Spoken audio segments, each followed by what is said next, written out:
Hey everyone, and welcome back to Timeless Home Inspirations. I'm so incredibly happy you're here today. We're stepping inside the world of tiny homes, but not just any tiny homes. We're exploring spaces where tiny is a choice, and that choice doesn't mean you have to give up on style. In fact, it's the opposite. Today we're diving deep into how to create a tiny home that feels not just cozy, but also incredibly luxurious, uniquely yours, and most importantly, timeless. This is a 1-hour deep dive, so I hope you've grabbed your favorite beverage, are all snuggled up and ready to get inspired. Let's do this.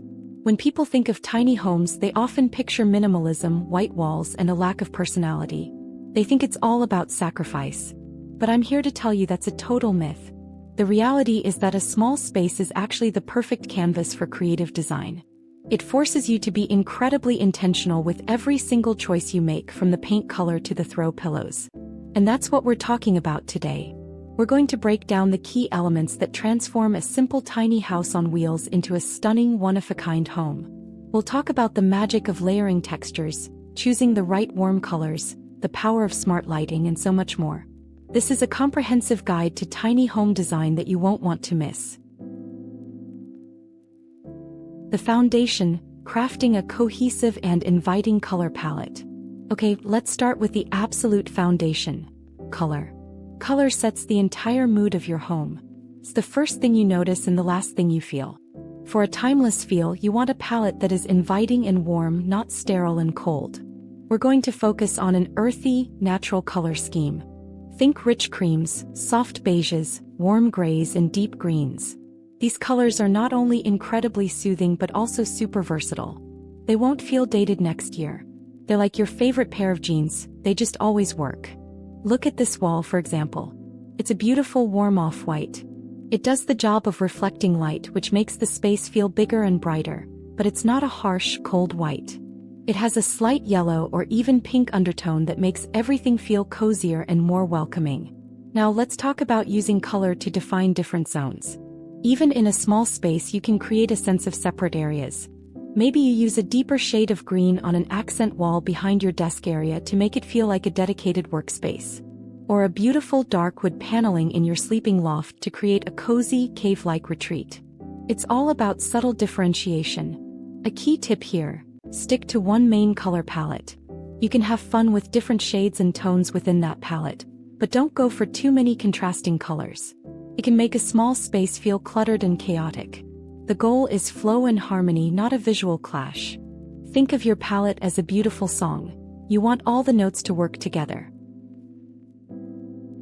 The art of layering textures for depth and comfort. Now this is where we really start to bring the space to life. If color is the song, texture is the rhythm. Texture is what makes a room feel rich and layered, not flat and one-dimensional. In a tiny home where you don't have a lot of large furniture, texture is your absolute secret weapon. It's how you add personality without taking up valuable square footage. Let's talk materials. I'm talking about mixing and matching different surfaces to create visual interest. Think about a rough, natural wood floor against a soft, plush area rug. The contrast is beautiful and inviting. Or a smooth, polished concrete countertop next to a woven wicker basket. This contrast is what makes the space feel dynamic. Look at this setup. We have a cozy linen sofa, a chunky knit throw blanket draped over it, and some velvety throw pillows. We've got 3 different textures, all working together to create a feeling of comfort and luxury. Don't be afraid to mix things up. Bring in natural textures like wood, wrought tan, and jute. Pair them with softer textiles like wool, cotton, and linen. Even a rustic brick wall or a cool stone backsplash can add incredible character and a touch of the unexpected. Texture also plays a huge role in how light bounces around a room.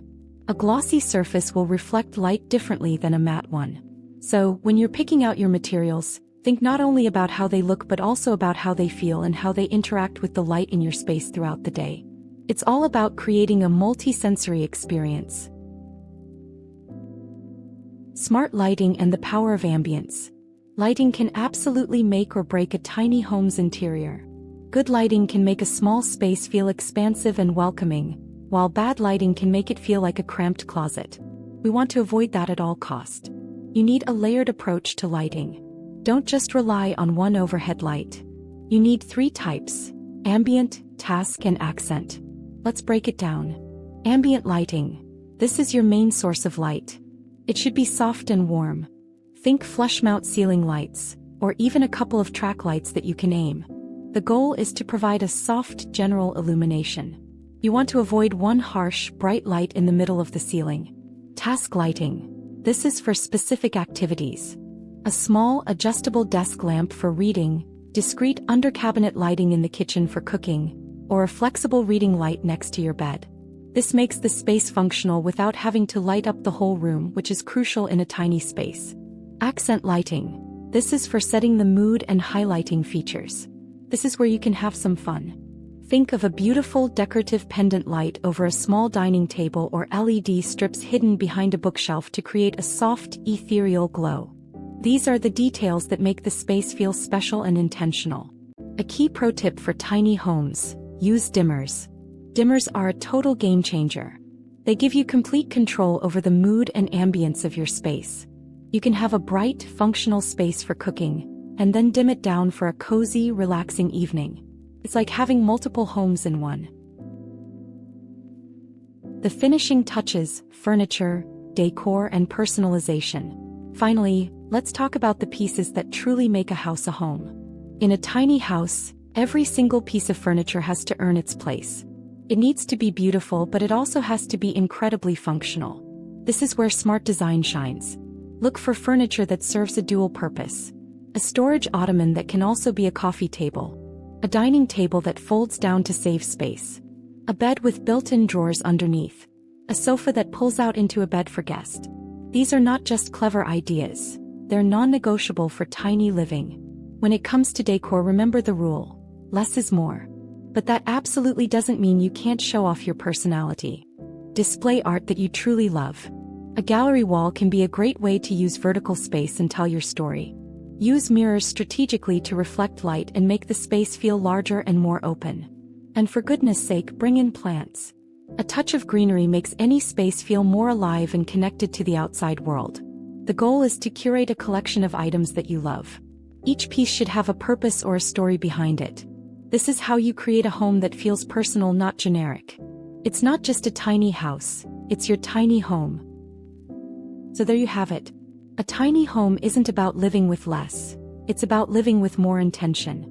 It's about surrounding yourself with things that you truly love and that make your space feel like a sanctuary. I hope this deep dive gave you some incredible ideas for creating your own timeless tiny home, no matter how big or small your space is. What was your favorite design tip from today's video? The layered lighting? The textured textiles? Let me know in the comments below. Don't forget to like this video, subscribe to Timeless Home Inspirations for more design inspiration, and ring that bell so you don't miss our next video. Thanks for watching, and I'll see you in the next one.